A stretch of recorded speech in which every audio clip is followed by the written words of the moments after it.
Hello guys, my name's iMac117 and today I'll be doing an honest trailer on the Wonder Woman movie! Yeah, Wonder Woman movie. Reaction, to it. Let's check it out. So 3, 2, 1, now. I love Wonder Woman. Today's episode is brought to you by M&M's Caramel Chocolate Candies. That's nice. From the studio known for confusing length with depth, complexity with intelligence, and self-absorbed downers with heroism, the DCEU pulls off its biggest success yet by not doing those things. Pretty Wonder much. Woman. After Supergirl, Catwoman, and Elektra, studios doubted a female-led superhero movie could succeed. Now, Patty Jenkins bravely asks the question, what if a female-led superhero movie wasn't absolute garbage from beginning to end? And had a powerful message for girls. Save the world. Look flawless doing it. Be a literal god. Then men might begrudgingly have tolerate your presence. So, if this woman can read it, we should hear what she has to say. Yes, very well. Woohoo! Progress! Settle in for an origin story about the Greek gods. Inside an origin story for Wonder Woman. Inside an origin story for World War II.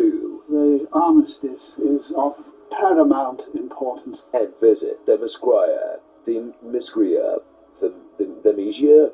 Visit Xena, Warrior Island. A society of women trained from birth to cover for Gal Gadot's accent. In the event of an invasion. This belonged to the greatest warrior in our history. You need to tell us now. Yes, but Ares is behind that corruption. These Amazons they've all have been got different preparing their whole accents. lives to fight the god of war, Ares. And you can bet that when war reaches their shores, they'll get wrecked by German tanks with bolt-action rifles. Pretty much. Maybe send out a scout once every 500 years, or at least deploy some of your invisible jets. I know you have them. Meet Diana, a girl never actually referred to as Wonder Woman. She's the hero the DCEU doesn't deserve, but sure as hell needs right now. She's optimistic, confident, iron-willed, vulnerable, uncompromising, and just so hot. I could say that, right? I mean, I don't want to come off like James Cameron, because it's definitely not the only thing she's got going for. But damn, she's stronger, faster, and smarter than the men around her. But every superhero has a kryptonite, and hers is not knowing jack about anything. War. What war? It's a watch, tells time. What for? Why are they holding hands? What did we We're holding hands before. Is the average man At the not- start. What is I the never secretary? got that. At the front? What, front of what? Front of the Marriage? door. You speak 100 languages. You know what marriage means. Experience this groundbreaking superhero movie, but not so groundbreaking that they didn't put one of the bankable Hollywood Chris's in it. Chris Pine surprises and delights in a performance that gives him his first lead in the great Hollywood Chris-off. But he's more than just eye candy. He's Diana's emotional support, a voice of caution, and a love interest in constant need of rescue. Hey, they gave him the role women always have to play against the male superheroes, didn't they? I see what you did there. In a film with two grounded, complex leads, cringe at villains pulled from a different, much campier movie. But the mask won't help. They don't know that. That seems to forget the Germans in World War I were not the Nazis. One of the good guys, Yeah. and those are the bad guys. Seriously always- expects us to yeah. buy this human milk thistle as the god of war, and implies that Wonder Woman kept her head down for all of Hitler and Stalin. But Yeah. did suit up the moment Lex Luthor made a Ninja Turtle. You know what? I'm sorry for even bringing BVS into this. Let's just let this one stand Fuck on off. its own. BVS is great. So get ready for a film about balancing the good and bad in all of us, that contains good and bad within itself, in this flawed but important movie that's no less important for having flaws. Is it an inspirational, well-made film that finally gives women a superhero to be proud of? Yes. Does it end with a lightning hands mustache man yelling video game level dialogue?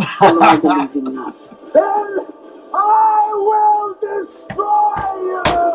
Also yes. Oh, yeah. Starring Amazon Prime. Want to touch the piney. Also the Queen and Gladiator. Holy Princess Clara. shit. Oh, party boy. Would you drunk Scotsman, a sneaky Frenchman, a wise old Indian guide. What are these guys? The Howland stereotypes? Pam Beasley. I mean, Dawn Tinsley. Dun, dun, dun, dun, dun, dun. And Snyder Vision. Yep. A Justice League of her own. Maybe you're better off without me, yeah? No, Charlie. Who will sing for us? Your friend clearly has PTSD. Don't go in there! Let him go home. Thanks again to M&M's Caramel Chocolate Candies for sponsoring. Yep. Okay. Video game. He does though, Ares. I found Ares was very disappointing. He was probably the one thing that disappointed me. Great actor. I love him. I think he was good. I don't think he should have played Ares.